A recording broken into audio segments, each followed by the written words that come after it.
Welcome back to the Rebel Core Content Podcast. Core content for anyone, anywhere, and just in time. This is Swami, and today we're going to talk about a rarely done procedure, one that used to be pretty commonplace before I trained. That's gastric lavage and gastric emptying.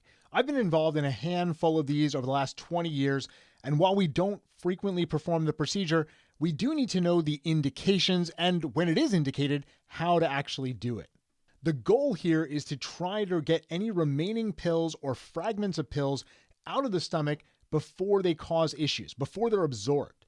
For the procedure to work, there's got to actually be toxin left in the stomach.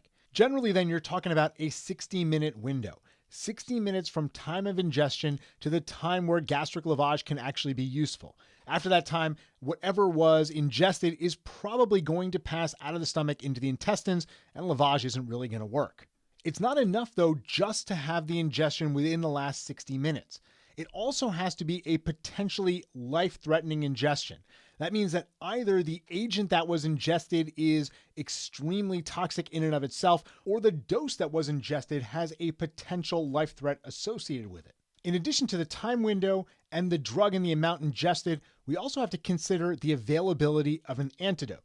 If the ingested toxin has an antidote that's effective and available, then we're going to be more reluctant to do gastric lavage considering all of the issues surrounding the procedure. On the other hand, if we don't have availability of an effective antidote, then we should strongly consider gastric lavage, again, in the right circumstances. Some drugs that should prompt consideration are things like MAOIs, large TCA overdoses, lithium, and colchicine. Colchicine is really one of the classic medications where gastric lavage can be helpful because it has no antidote, and mortality and morbidity from a significant ingestion is serious. We can extrapolate from the indications to do gastric lavage what the indications are to not do lavage. So if the ingested agent has a limited toxicity at any dose, if the ingested dose is unlikely to cause any significant toxicity, if the patient has already had a lot of vomiting, and if there's availability of a good antidote, or if the ingestion is greater than an hour ago, we're not going to be pursuing gastric lavage. In addition to that, there are some agents that are absolute contraindications to gastric lavage. Things like alkaline agent ingestion, agents with a high aspiration potential, things like hydrocarbons, and if the patient had a recent upper GI surgery. If you have the right circumstances to consider pursuing gastric lavage, so you have a toxin, you have a significant dose that can cause a life threat, you have no available antidote, and the ingestion is within 60 minutes, you still want to get your local toxicologist on the phone to have a discussion about whether this is the best way to proceed. After all of that, if you are still going to pursue the procedure, you got to really think about intubating the patient prior to placement of the tube. The tube that we are using for gastric lavage is massive. This is like a garden hose. It's a 40 French. People talk about placing this through the nose in awake patients. I would like to see you try. It is not something that is going to pass through a normal human adult's nostril. So really, we have to intubate the patient, protect the airway, and then pass this through the mouth into the esophagus in order for it to be effective. Once you've secured the airway, you want to place the patient in a left lateral decubitus if the situation allows, because that position in theory reduces the chance that the ingested agent makes its way past the pylorus. You want to measure how long you need to pass the tube using external landmarks and then insert and confirm that you're actually in the stomach. You can pull back and you should get some gastric contents. You can also do insufflation in air and auscultation over the stomach, or get an x-ray to confirm that you're in the right place. Once you're there, once you've confirmed your location, you want to suck out any contents you possibly can. After you've removed whatever you can by that sucking out process, you want to instill 250 milliliter aliquots of saline through the tube and then suck that back out in the hopes of pulling out more toxin and more pill fragments.